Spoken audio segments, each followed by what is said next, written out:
I'm starting to get stressed out. Gemman has a haircut and Robin's screwing up this damn list. Let's get into it.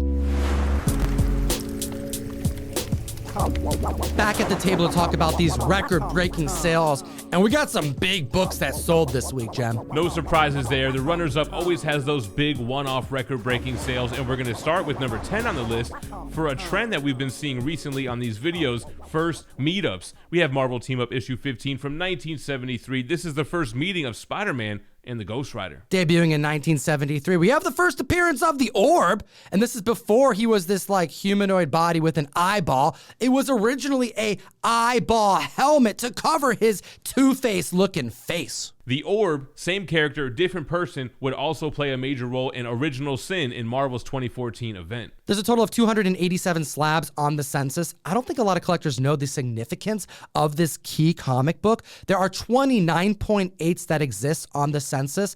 Prior to the record being set July of this year for $1,440, the last recorded sale was back in 2020 for $525. Collectors have already been speculating that Ghost Rider will show up in the MCU, and it's likely that he'll run into Peter Parker. We have a CGC 8.5 that sold for just $128 in April of this year, up now 84%, selling for $235. We source 10 books from a much larger list of record-breaking comic books found on the best comic app in the world. It's called Key Collector Comics, and you can utilize code TOM101 to unlock a free 2-week subscription of the app, get access to a wealth of comic data, the other record-breaking sales, and so much more. And at the list at number 9, we're gonna have our Golden Age guru take over. I love seeing time lease on this list. And are you kidding me with this book? It's an extremely rare book.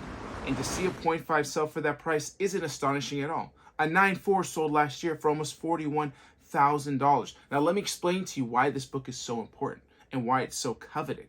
This is the first appearance of Aquaria Nautica Neptunia, aka Namora, who we just saw in Black Panther, Wakanda Forever. She's a very important character in the mythos of comics and is Submariner's cousin.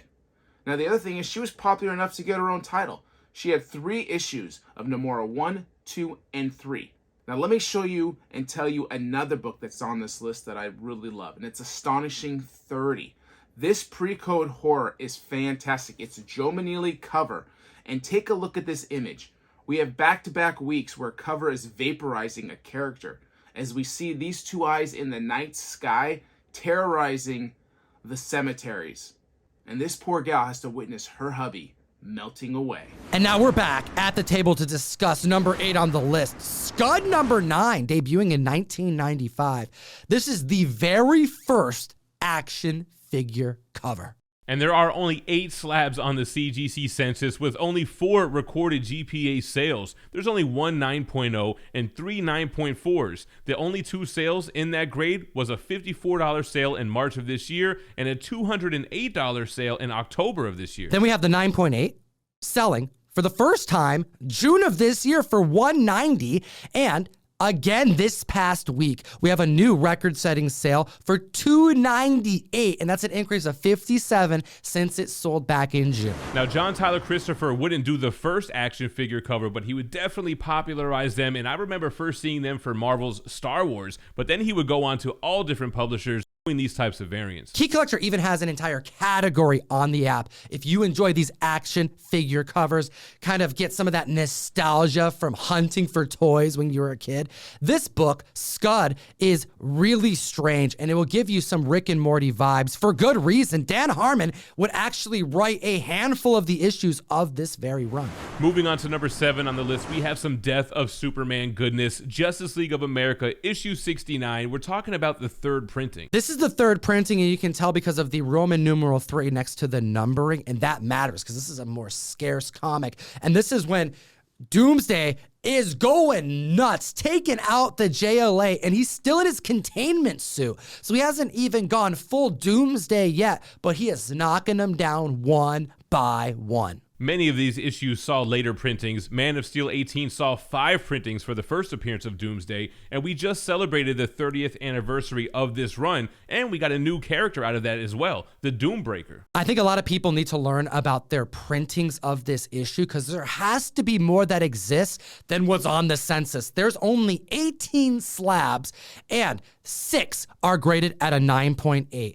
March of this year, one sold for $235. August of this year, another for $650.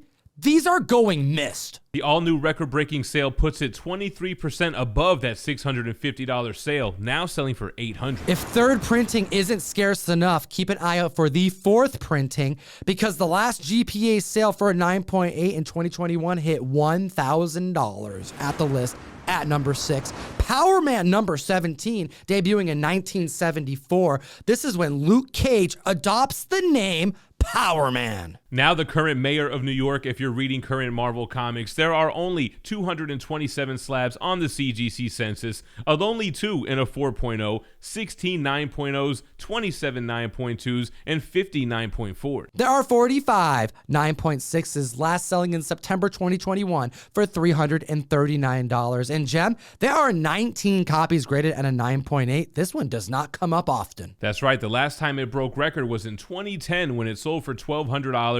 Its all-new record-breaking sale puts it 25% above that, selling for $1,495. At this point in Marvel Comics, Luke Cage wasn't getting the cred he deserved, and he believed it was largely because he didn't have a flashy superhero name. He was known as Luke Cage, Hero for Hire, and when he got the Power Man name, it's when he went full super. And we would see that change in title in this issue, and that would last until issue 50 when Iron Fist would join him in the trade dress. Now, speaking of comic titles having an identity crisis, number 5 on the list, we have Giant Size Superstars, issue number 1. Now, follow me down this rabbit hole. This was supposed to be an ongoing series, but because it wasn't, we ended up getting Giant Size X-Men. We have prominently shown on the cover the Hulk versus the Thing, and Giant Size Superstars was going to be a line of comics featuring multiple heroes as the highlight. Issue 2 was going to feature Spider-Man and Morbius, but it never happened. Instead, they changed the name to Giant Size Fantastic Four number 2. And then other heroes got their own giant size, including Spider-Man, including the X-Men. We say all that because it's cool history, but the real reason this book is making the list is because the Thing vs. Hulk battle, and I would love to see that play out on screen in the MCU. Now, we have 351 total slabs on the CGC census, a lonely 2.5, 42 9.0s, 46 9.2s, 76 9.4s, and 63 9.6s. There are 18 copies graded at a 9.8, and this is a tough book in high grade. That thick cover causes spine stress, spine splitting, and the last time a 9.8 sold was back in April 2021 when it sold for $1,500. But wait, there's more. There is one single 9.9 that exists. And it's begging for price correction. It last sold in March 2007 for $343. And this week, we had 2 different 9.6s come out into the marketplace and shatter the 2016 record of $295. The first selling for $500, an increase of 69%, and the second selling for $732 for an increase of 148%. Hot damn. Moving on to number 4 on the list, we're going to Detective Comics with issue 241 from 1957, the classic Rainbow Batman story. The Rainbow Batman classic story, Silver Age Batman at his world's finest. We have Dick Grayson on television with a broken arm getting praised for saving someone. And there's no child labor laws at this time, so he can't just take a break. He's got to get right back on the horse. He has to throw that uniform back on and fight crime at night. What is he to do to keep his identity secret? A little bit of misdirection. Bruce Wayne comes up with the bright idea to wear different types of bat suits, some more elaborate than the next, including one with a target on his chest, and the classic rainbow suit to distract people from the fact that Robin also has a broken arm. Now, I know many of you are thinking, Batman, why didn't you just have Robin stay at home? He's a child. Let him heal. And really, when it comes down to it, Bruce is like, no, you live in my mansion for free. You're not paying rent. You got to fight crime every single night, damn it. And we also have a record-breaking sale to discuss. I agree with Batman. This is Gotham City, baby. Now, there are only 93 copies on the CGC census, which includes 6 7.5s. The last GPA sale was in April of 2021, where it sold for $2,375. This book is so scarce and high grade. The 8.0, in which there are only 3 copies in existence, came to market 3 months prior to that 7.5 that Jem just discussed, and it sold for $500 less, for $1,860. That just proves that when this book comes up in high grade, members are willing to throw money down because they have to pay for today's keys at tomorrow's prices. Yeah, look at the 8.5. There's only 3 on the CGC census, and in July of 2019, that sold for $3,250. And that brings us to the 5.5, last selling in 2021 for $500, for an increase of 63%, an all-new high sale selling for $1,300 this week. If you enjoy what we do,